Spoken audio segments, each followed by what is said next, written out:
Varapuzha police സ്റ്റേഷനിലുള്ളത്. പരാതി കൊടുക്കാൻ വന്നതാണ്. വീടിന്റെ മുറ്റത്തൊരു പോലീസ് ജീപ്പ് കിടക്കുക. ഞാൻ ജീവനും കൊണ്ട് ഓടി. ഞാൻ എപ്പം ജയിലിലാവുന്നു, എപ്പം കേസ്, അതിനെ കുറിച്ച് ഞാൻ പറയുന്നില്ല. തോന്നിയ ദിവസം കാണിക്കുമ്പോഴേ ആലോചിക്കണമായിരുന്നു. അരിയും മുങ്ങി, മണ്ണെണ്ണയും മുങ്ങി, മാസം തോറും കിട്ടണ പഞ്ചസാരയും മുങ്ങി. ഇന്ന് കേരളത്തിലെ ചെറിയൊരു ഭാഗം ആൾക്കാരുടെങ്കിലും മുന്നിൽ ഞാൻ പോക്സോ കേസ് പ്രതി ഡ്രഗ് ഉപയോഗിക്കുന്ന ആളാണ്. ഇതിനെല്ലാം കാരണക്കാരെന്ന് പറഞ്ഞാൽ ഞാൻ തീറ്റിപ്പോറ്റിയ കുറച്ച് നാറുകള്. ഒരു തമാശ, അത് മാത്രമേ ഞങ്ങൾക്ക് ഉദ്ദേശം ഉണ്ടായിരുന്നു.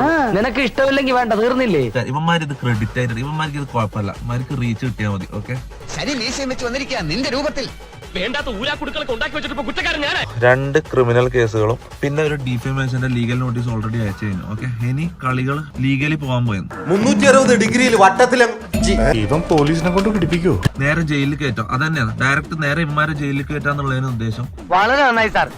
ഇവനെ പോലത്തെ ദുഷ്ടന്മാർക്ക് പറ്റിയ സ്ഥലം ജയിൽ തന്നെയാ. പിന്നെ ജാസിന്റെ ഇൻസ്റ്റ പോയി, അവൻ്റെ യൂട്യൂബ് ചാനൽ പോയി, മമ്മൂന്റെ പോയി, എല്ലായിടത്തും ഇതൊക്കെ പോയി. എൻ്റെ എന്തായാലും ഇന്നല്ലെങ്കിൽ നാളെ എന്തായാലും പോവാം. താണനിലത്തെ നീരോടും താണനിലത്തല്ലടാ പോലീസുകാരന്റെ ഇടി കൊള്ളുന്നിടത്താ നീര് വീഴാൻ പോകുന്നത്. ഇവർക്ക് ഇതൊക്കെ റീച്ചാ, ഇതെല്ലാം നെഗറ്റീവ് റീച്ച് മുന്നോട്ട് പോവാ. ഇതാണ് ഇവരുടെ മൈൻഡ്. ഓക്കെ, പ്രായഭേദമന്യേ സകലരെ മൂത്തം കളിച്ച് ലടിക്കുക, കാര്യം കഴിഞ്ഞാ കഴിവേറ്റ് വിടുക. എന്റെ അലമാരയിൽ ഡ്രഗ്സ് എടുക്കുന്നതായിട്ട് വീഡിയോ എടുത്തു വെച്ചേക്ക. ഇത് എത്ര മാസം മുമ്പ് എടുത്തു വെച്ച വീഡിയോ. ഇവര് വന്ന മുതലുള്ള പ്ലാൻ. ഞാൻ അറിയിച്ചത് നാട്ടുകാരൻ മാത്രല്ല, പിന്നെ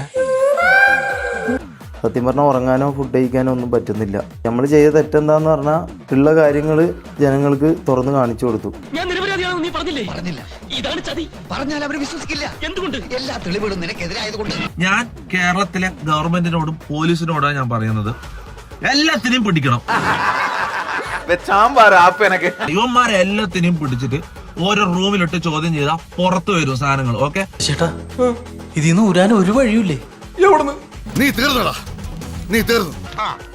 കിട്ടേണ്ടതൊക്കെ കിട്ടിയല്ലോ, സമാധാനമായല്ലോ. ഇനി സ്വസ്ഥമായിട്ട് വണ്ടി റോഡിൽ പോട്ടെ. ഈ ഒരു അവസ്ഥയിൽ എങ്ങോട്ടാണ് ഇവരുടെ ഒരു പോക്ക്? സസ്ത്രീ ചെയ്തിട്ട് വരാം.